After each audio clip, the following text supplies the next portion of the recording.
Good day everyone, welcome to my channel. So in this video I will talk about what is DevOps. Before we start, I would like to say thank you so much to all my viewers, silent viewers, and supporters in my channel. Thank you for watching my videos.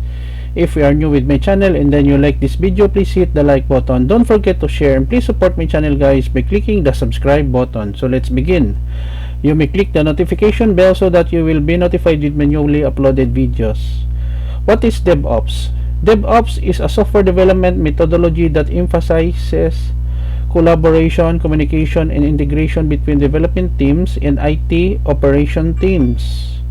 The main goal of DevOps is to streamline the software development lifecycle, or SDLC, and accelerate the time to market for software products by enabling more frequent and reliable software releases.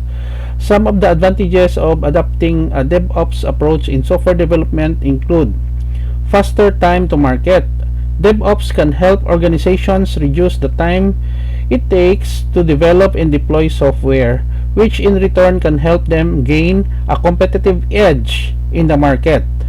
Improve quality. By using automated testing, continuous integration, and continuous delivery processes, DevOps can help organizations improve the quality of their software products. Increased collaboration. DevOps encourages collaboration and communication between development and operations teams, which can help to break down silos and increase transparency across the organization. Better scalability. DevOps can help organizations scale their software products more effectively by enabling them to quickly and efficiently add new features and functionality. Improve customer satisfaction.